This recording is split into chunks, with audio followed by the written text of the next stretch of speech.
yeah. I get a feeling that I never had before. No, no, I get a good feeling, yeah. Where you want to start? Good morning, staff, and welcome to this week's News Flash. I'm here with Marciana, who is a paramedic for the city of South Padre Island, and it is so hot. And I know we have a lot of staff that have to be out in the summer heat. So, Marciana, do you have any advice for those that are exposed to these kinds of temperatures? Well, today we're going to let you guys know a little bit about some of the three things that can happen during this time of the year. In some months, temperatures get really, really high. Three of the things that we'll encounter that you want to be aware of is dehydration, heat exhaustion, and heat stroke. And they're all heat-related emergencies. They're all very preventable. You just have to know a little bit about it. So education and prevention really helps out. A little bit of information about the three. Dehydration is just your body is made up of 75% water, so it needs a lot of water to function.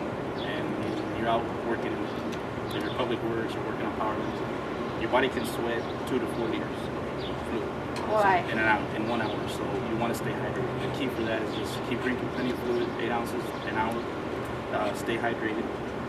So dehydration is basically just prevention. Just be on top of it. All these things can lead, one can lead to the other. Dehydration can lead to heat exhaustion. Heat exhaustion is, it starts off with dizziness, headache, lightheadedness, nausea, vomiting, and stuff like that. But there's symptoms that you can see and you'll feel them. So the best thing to do is recognize them early. That way you can prevent it from leading to what's worse, which would be a heat stroke. The difference between a heat exhaustion and heat stroke is you're awake. For a heat exhaustion, you're feeling all the symptoms and you're sweating profusely and you're losing a lot of fluid. But you're still awake. The difference when you get into a heat stroke is you lose consciousness. You'll either faint, pass out, might have a seizure. Your temperature might be well above 106 degrees Fahrenheit. And also, you stop sweating. That's one of the big telltales. Basically, you're just out of fluid to sweat. So and sweating is a way your body tries to cool itself down. So heat stroke is very life-threatening. But like I said, all of them can be avoided just with education, knowledge, and prevention.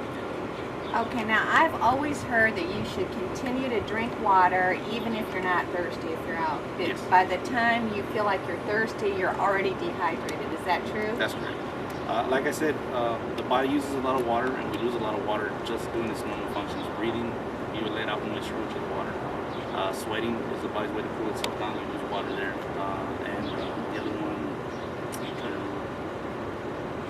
is when you go to the bathroom, any kind of voiding, you lose water there. So we all experience some level of dehydration that we may not be aware of. So if you're working out in the sun, if your job is outside, you can actually, like I said, you can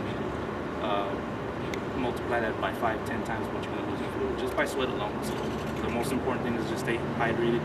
If you're working out there, regulate how long you're going to be at working. If you're on the power line pole, you're doing maintenance for the city, you don't want to stretch out an hour out there because you'll sweat a lot, you lose a lot of fluids, electrolytes, minerals. So drinking water is good. Another thing you can drink is Gatorade. Gatorade has electrolytes and minerals that will replace some of the stuff that you lose. So like I said, a lot of it is just recognition, knowing what you're exposing yourself to during these times of heat. It doesn't necessarily have to be you're working out there, you're at the beach, having a good time, be on top of that too. Okay, well that is very good advice. So everybody stay hydrated and have a great week. Thanks.